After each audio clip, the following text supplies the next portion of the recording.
Hello, I'm Paul French, director of the Southern Oregon Repertory Singers, and I'm thrilled to invite you to our upcoming James M. Collier New Works Festival. This year we'll be featuring the work of Joby Talbot, who's on my left here, and his beautiful new cantata, Sheen of Dew on Flowers, which was premiered in London this past April, and we, I'm proud to say, are the second performance in the world. So, Joby, could you tell us a little bit about how the piece came into being? Sure. So nice to be here with you, Paul, and so wonderful that you guys are doing this piece. Thank you. So it was commissioned by an organisation called Independent Opera back in London, which is where I'm from. It was premiered in the Victoria and Albert Museum, which for people who don't know is a world-class museum of arts and crafts, applied art in London. Extraordinarily beautiful building with an amazing collection of artifacts from all over the world. And this particular commission coincided with the unveiling of a very exciting new acquisition that the jewellery gallery were putting on display, Queen Victoria's coronet, which was a gift to her from Prince Albert. Obviously, this is the Victoria and Albert Museum, so this is kind of important for their collection. But it's an artifact which has a kind of amazing story and becomes almost like an emblem for, you know, a bigger story of this famous love affair between these two people, Victoria and Albert. He gifted it to her on their third wedding anniversary, and she wore it in the very famous portrait of her as a young queen by Franz Winterhalter. And then she wore it again famously at her first public appearance after he died, when she refused. She'd been in deep mourning for many years and refused to come out on public display, and people, you know, the Parliament was getting more and more anxious about this and felt it was important that she showed herself, and so eventually she agreed rather grumpily to do the state opening of Parliament, but she refused to wear all the ermine and the robes and the paraphernalia. She wore a plain widow's black dress, and instead of the crown she wore this coronet. So, you know, here's an object that has resonance down the ages and means more than a simple piece of beautiful jewellery. I was approached by Independent Opera and asked to do this, and I wanted to do something that wasn't simply an occasional piece for this one specific event. I wanted to do something that had, you know, a broader story, and I thought about doing something that maybe was about a famous historical or mythological love affair, or maybe trying to tell a story. I kind of figured that there's quite a lot of choral and orchestral music that is kind of epic and bombastic and ceremonial, but I wanted to do something that could have, at least in part, something that was more intimate. And I wanted to do something where I decided early on that I was going to have, as well as a choir and orchestra, I was going to have at least one, as it turned out, two soloists. And I wanted to do something where, rather like in opera when it's at its most effective, you can really relate to the character being played by the singer. This is something I hadn't really seen very much in concert choral work, in oratorios or cantatas. So that even though the mezzo-soprano and the baritone in my piece don't act out specific characters, they do take kind of broader, less defined roles, and the piece tells the story, kind of a love affair. From the first meeting of the couple, that sort of incredibly exciting burst of love that hopefully people have experienced in their life, because there's nothing better, through to the kind of the maturing and the becoming more complex, you know, high noon of a relationship, through to, as happened in Victoria and Albert's case, the sudden death of one of the two partners.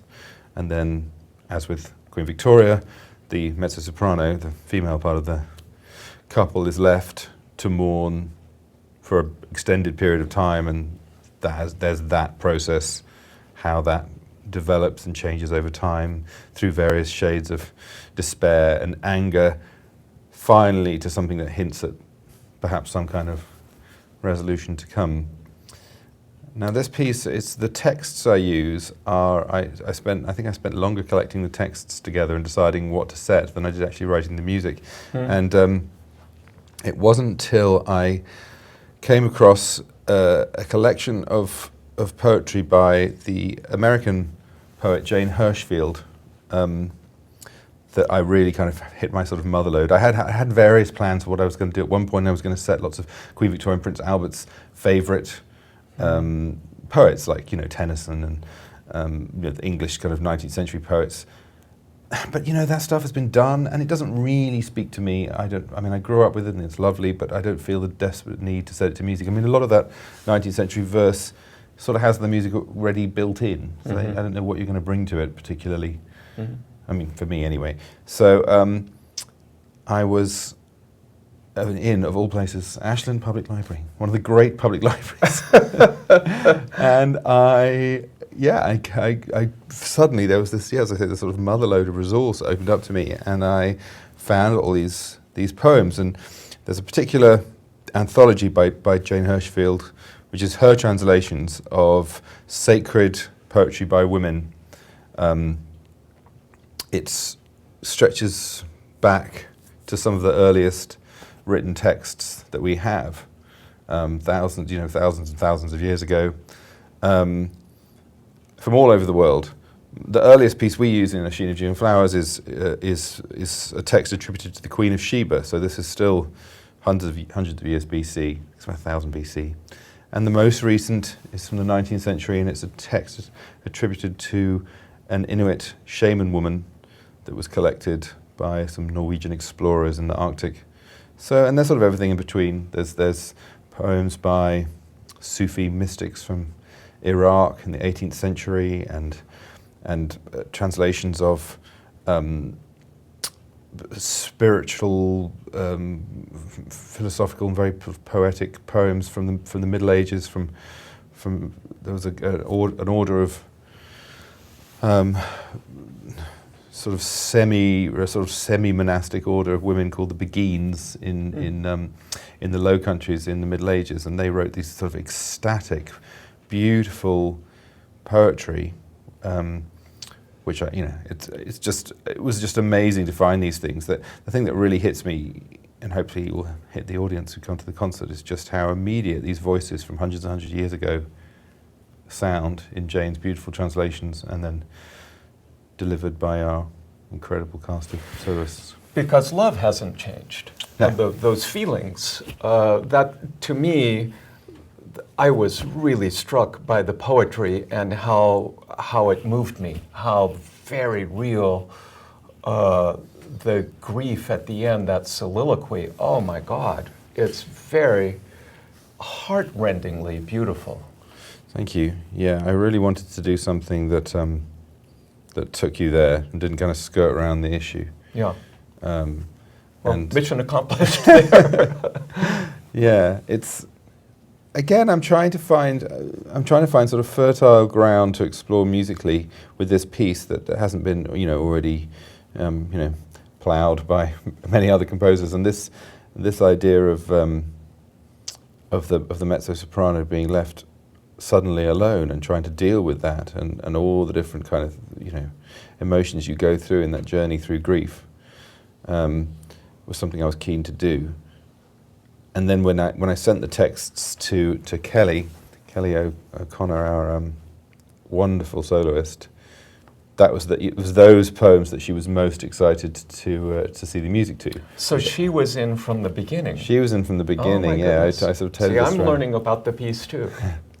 I tailored it around her voice, and I knew I wanted to do something because this idea of having the soloists almost playing characters, or at least being presented in a way that we could really kind of relate to how they feel emotionally.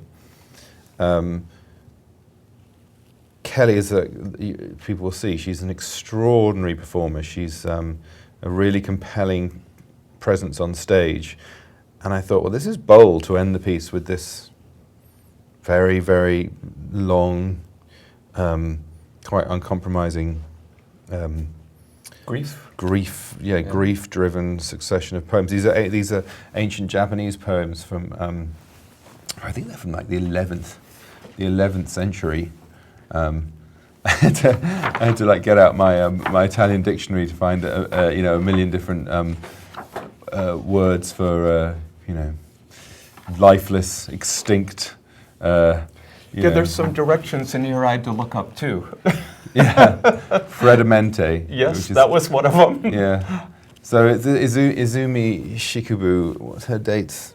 We don't know exactly, but something like 974 to 1034 AD.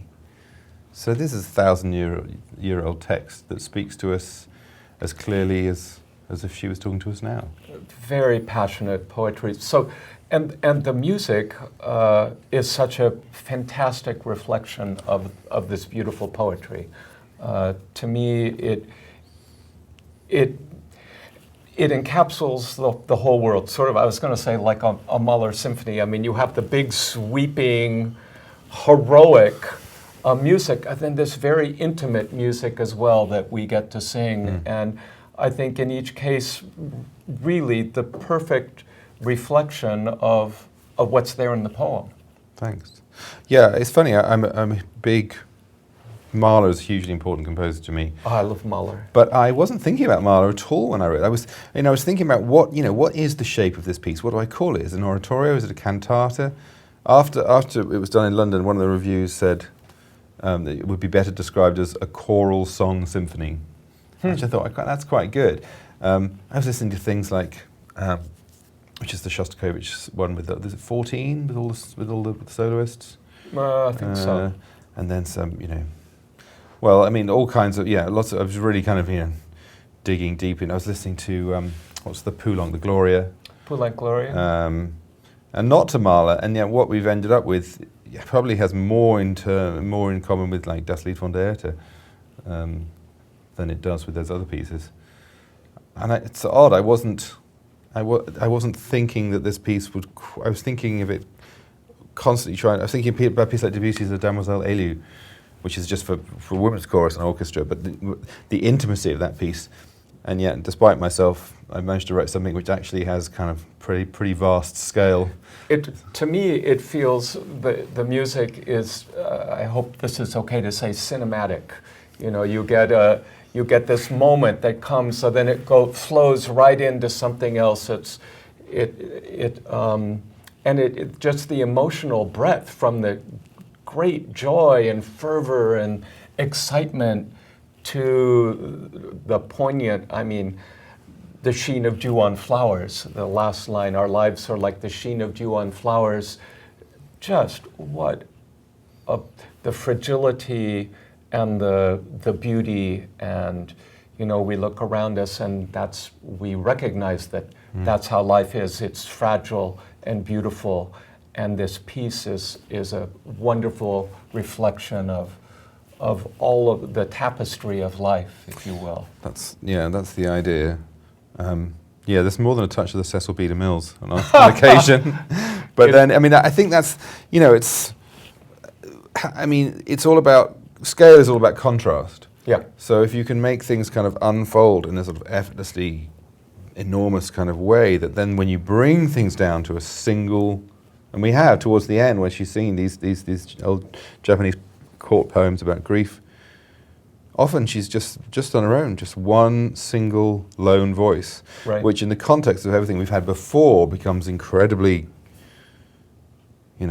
moving. She's alone.